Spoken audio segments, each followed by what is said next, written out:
amigos, bienvenidos a una nueva edición de Habla MIMP. Yo soy Merian Orizola y hoy voy a compartir con ustedes un tema muy importante del que debemos ser conscientes y además estar muy bien informados. Y es que pues muchas mujeres, y no todas, alguna vez en nuestra vida pues hemos sido víctimas de acoso, y en una situación como esta, en aislamiento social obligatorio, pues el trabajo sigue, en muchos casos no para. Y el hostigamiento sexual en el trabajo, que es una forma de acoso, pues también está presente. Esto tampoco se detiene, la violencia no se detiene durante este tiempo. Por eso es importante abordar este tema, porque hay muchas mujeres que podrían estar siendo víctimas en este momento de hostigamiento sexual laboral en el trabajo remoto. Y es por eso que vamos a hablar con Eliana Rebollar, adjunta para los derechos de la mujer y de la Defensoría del Pueblo. Muchísimas gracias por estar con nosotros, ya estamos conectadas. Vamos a conversar contigo para que nos puedas ayudar, orientar un poquito más y resolver todas las dudas que tengamos respecto a este tema. Gracias a ustedes por esta invitación. Coméntanos primero, para comenzar y ponernos en contexto, ¿qué es el hostigamiento sexual laboral?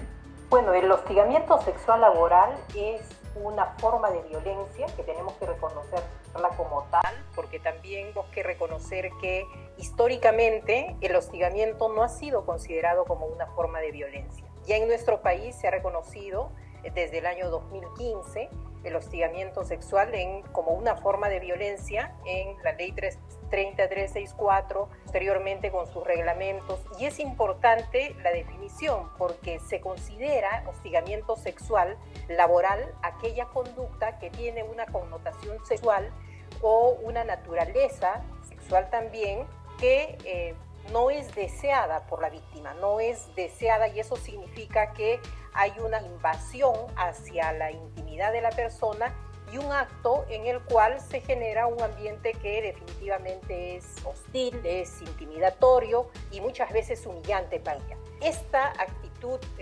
hostigadora de la persona, que puede ser un superior o de ambiente por cualquier persona que trabaja y es un compañero o compañera de trabajo, definitivamente va a generar una reacción en la persona que es víctima o quien la padece. Hay dos cosas que son importantes señalar que nuestra legislación ha ido corrigiendo. En primer lugar, que no se necesita que un acto de hostigamiento sexual laboral sea reiterativo para ser considerado como tal. Un solo hecho puede ser considerado hostigamiento sexual, y tampoco el hecho de que haya un rechazo explícito.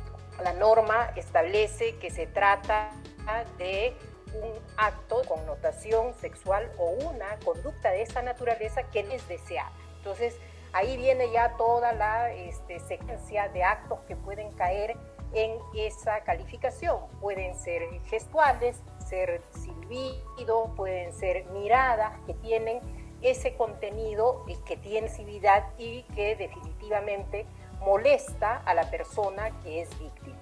Y ahora, en este contexto de teletrabajo, muchos de nosotros no estamos, como decíamos al inicio, en una oficina, sino más bien desde nuestras casas. ¿Cómo es esta figura ahora que estamos lejos de un espacio físico compartido? Así es, si bien es cierto que el espacio laboral ya no está compartido físicamente por el confinamiento, y muchos de nosotros estamos en la modalidad del trabajo remoto, que ha sido la declaratoria, pero también en tiempos normales da la posibilidad del teletrabajo como una modalidad de trabajo en el cual uno desde su hogar puede desarrollar diferentes actividades. En esta modalidad de trabajo, el hostigamiento sexual también tiene formas diferentes. Si bien es cierto, ya no hay esa conducta directa, explícita que se da en el centro laboral, esta utiliza básicamente plataformas virtuales o digitales. Está el correo electrónico, los mensajes de texto, los medios del WhatsApp y todas las redes sociales. Entonces, todo aquello que tenga este contenido sexual, sexista o la conducta de esa naturaleza, bien calza lo que corresponde a un hostigamiento sexual laboral. Esta cuarentena, por ejemplo, ha impuesto mucho la modalidad del trabajo a través de videoconferencias, el Skype, y en esta modalidad de trabajo hay una invasión al espacio del hogar. ese hogar que lamentablemente se ha convertido en un centro de estudios para los hijos, en un centro laboral para papá y mamá, sigue siendo el espacio doméstico donde las labores domésticas las compartimos, tiene que ser de absoluto respeto. Entonces, no es posible permitir que haya conductas de esa naturaleza. ¿Y cuáles pueden ser estas conductas? Por ejemplo, preguntar por algunos temas que tienen vinculación con lo sexual, hacer comentarios respecto a cómo está vestida, tomar fotografías de una videollamada y luego compartirlo, hacer comentarios respecto a cómo está vestida una persona, que le queda bien cierto color, porque lamentablemente estamos bajo esta modalidad para trabajar y todas las personas, varones y mujeres, lo que merecen es un absoluto respeto y una relación estrictamente clara. También está el compartir una serie de información en este tráfico digital que existe, por ejemplo, emoticones, mensajes de texto, que puedan ir con un tono subido en términos sexuales y que definitivamente van a tener la connotación de actos de hostigamiento sexual si es que estos no son deseados por la persona que los padece. Eliana, ¿y qué ocurre en el caso de que no sean mujeres las víctimas, ¿no? Bueno, en realidad cualquier persona puede ser víctima de el hostigamiento o el acoso sexual en general, no solamente en el espacio laboral, pero la mayor prevalencia del acoso es definitivamente contra mujeres y contra población LGTBI. Eso no obsta a que haya mujeres que ejercen ese tipo de conductas con determinados varones. Son las menores, digamos, en términos numéricos, pero la ley le da la misma protección a una mujer, a un varón o a cualquier persona de la población LGTBI. Qué importante esto, ¿no? ¿De qué manera se ve afectada una persona que es víctima de este tipo de hostigamiento sexual laboral? Bueno, la afectación es enorme. La afectación es enorme en una persona que sufre el hostigamiento sexual laboral.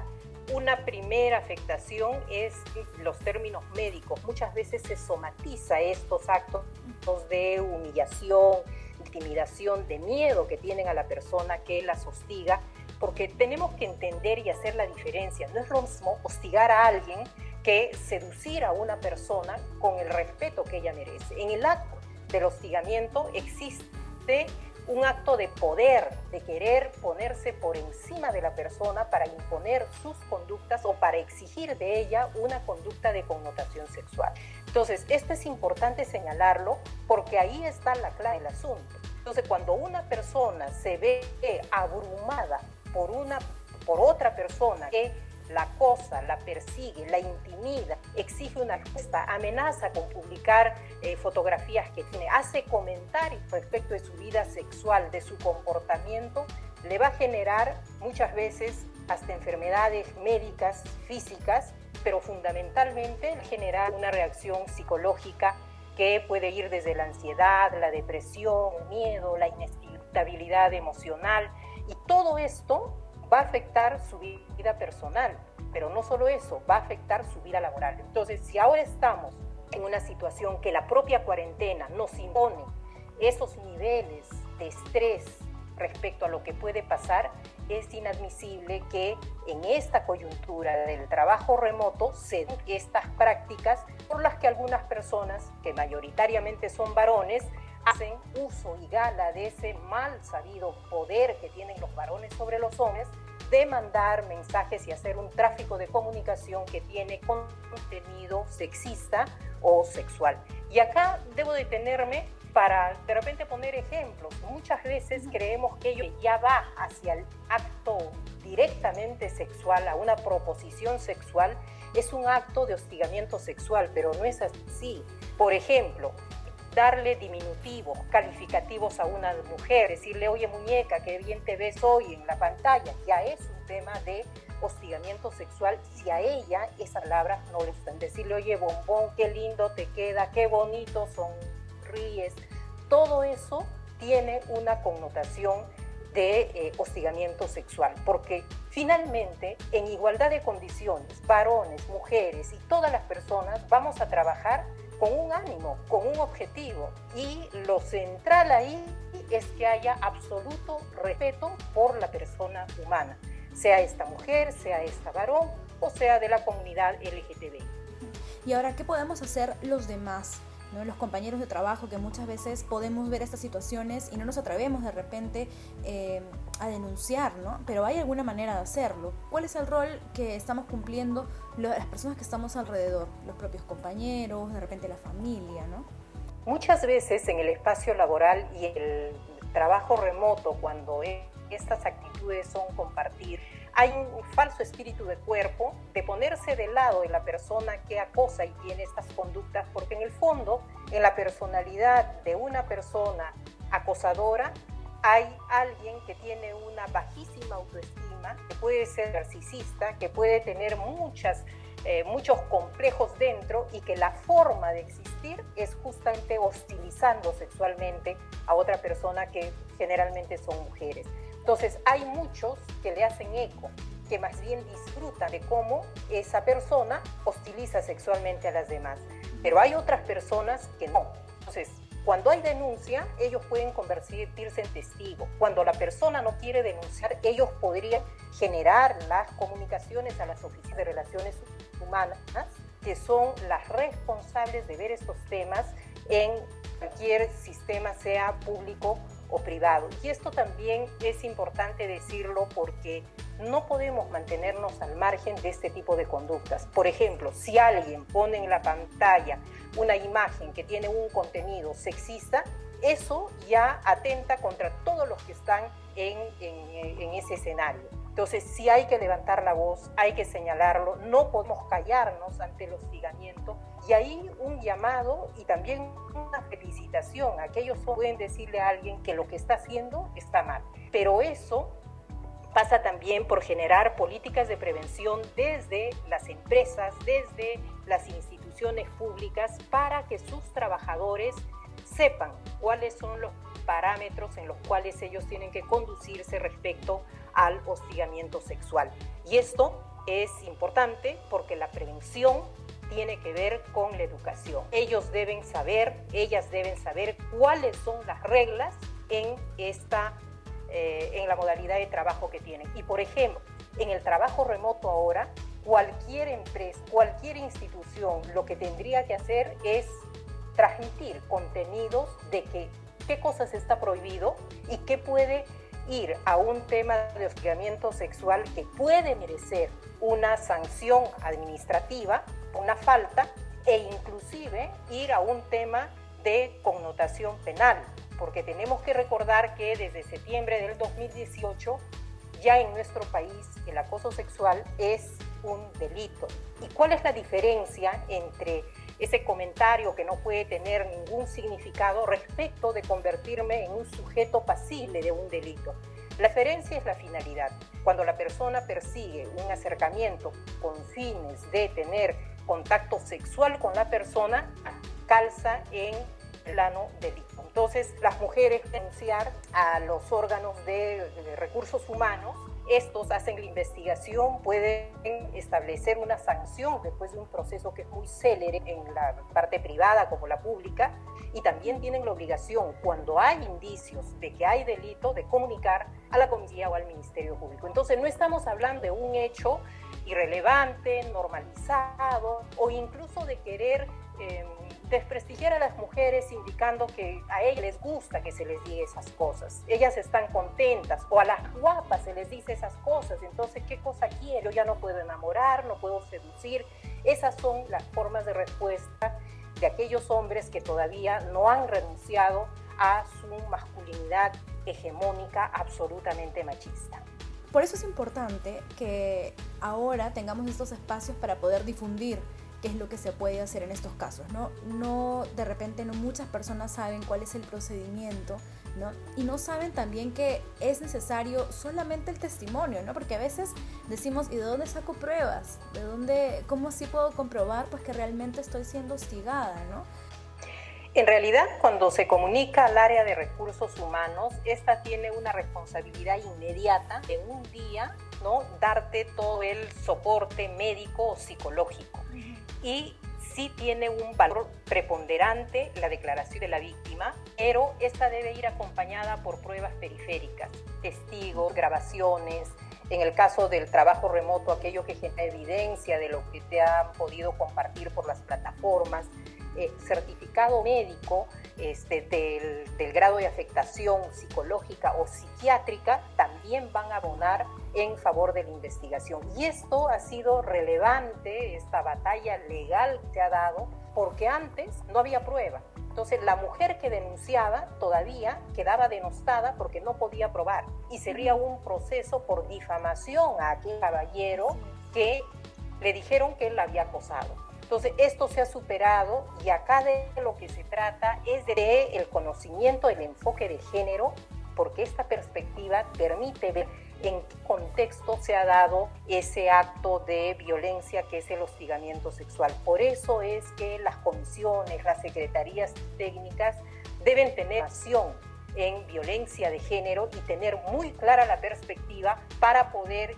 investigar oportunamente, para ser muy serios en la investigación, pero sobre todo para tener sanciones que sean ejemplarizadoras. Muchísimas gracias, Eliana. Quiero que nos compartas ahora cuáles son estos canales de atención que incluso ahora, durante este tiempo de aislamiento social obligatorio, las tenemos disponibles para poder apoyar a aquellas personas que son víctimas de este tipo de violencia, porque así es, un tipo de violencia, ¿no? Entonces, coméntanos cuáles son esos canales de atención que tenemos. Yo creo que es importante señalar que en el Ministerio de la Mujer y Poblaciones Vulnerables está la línea 100, que da información de todos los tipos de violencia, y las personas pueden recurrir a la línea 100 para tener información. También en el MITRA tenemos la línea 1819, que tiene que ver con el tema del acoso en general, y en la Defensoría del Pueblo tenemos la línea 0800 15 170 para cualquier consulta o cualquier orientación, porque muchas veces también hay que señalar que las personas denuncian, y estas denuncias caen en el olvido, archivan, y lo peor, muchas veces para quienes tienen un contrato temporal que no tienen seguridad, en el curso de estas denuncias las dejan sin contrato. Entonces son esos temas en los que hay que insistir.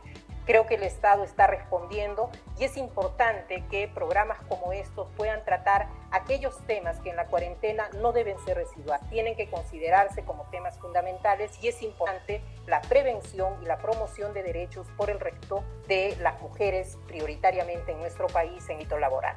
Muchas gracias, Eliana. De verdad ha sido muy importante esta comunicación contigo, porque mira, pese a esta limitación de no poder estar en el mismo espacio físico, podemos seguir informando, ¿no? Y qué importante que más mujeres sepan qué hacer en este tipo de casos, no quedarse calladas, ¿no? Salir a denunciar.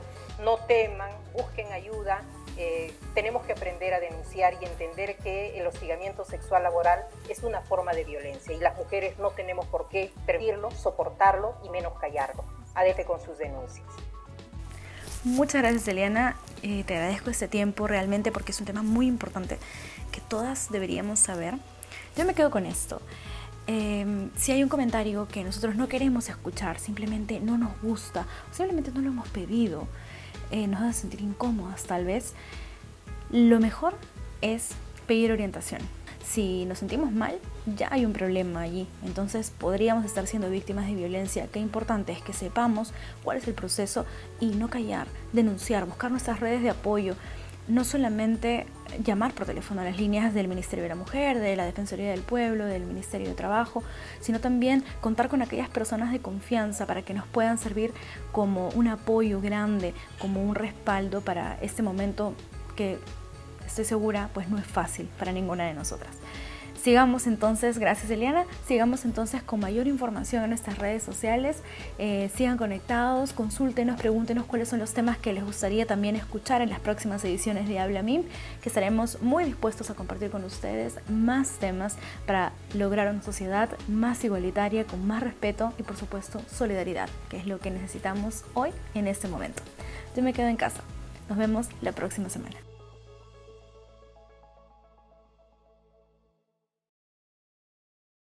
Gobierno del Perú. El Perú primero.